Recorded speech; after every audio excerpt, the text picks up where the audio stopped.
the years I've known Don, and I've known Don probably 25, 30 years as an Akron police officer, and then my last 9 years as sheriff of the county, he's always been willing to listen to different ideas, and ideas that primarily will help us in law enforcement do our job.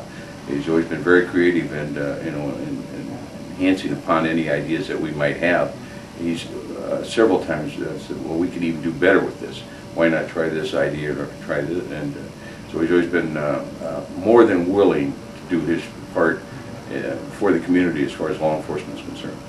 We are doing a collaboration, and the concept behind this whole thing is to get more police officers out on the street and to make their jobs safer.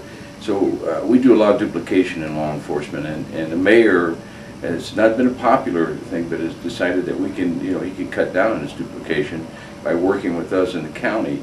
So what we've done is we are merging some things together. We're studying ways to, one, make the officer in the street's job safer, and two, you know, doing it smarter.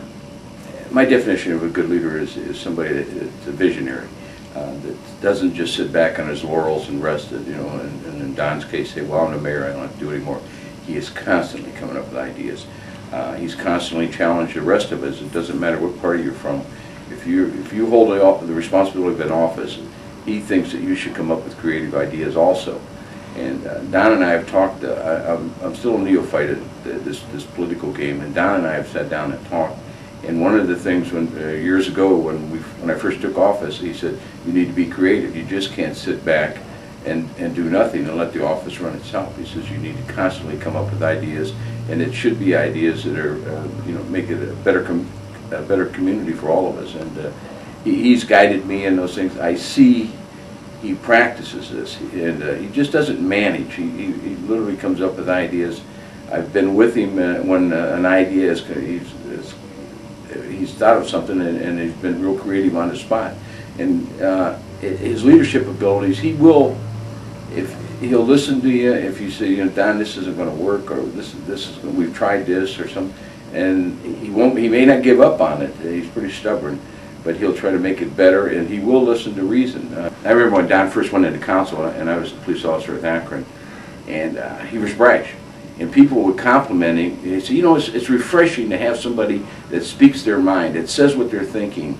And now he's mayor, and he still does that. And now they criticize him for being too bold. You know, he shouldn't say certain things. Or, you know, it's the same Don Plusquellic that was there 30 years ago that we were raving about. But now he's mayor, and he has more critics, and now they find fault with that, which it amazes me that they come up with something to criticize him on that. I think he's a perfect guy for the city of Akron right now. I remember years ago as a young man talking to people from Chicago, and they were talking about Mayor Daley, and they said he was the right mayor for that city. He was a pretty tough old guy. And I think Donnie is the right mayor for the city of Akron. He's got a clear vision. He is tough, and he can be sometimes forceful in what he's thinking. But he has a passion for the city, and he's always put the city first. He's never put Don Plusquellic first.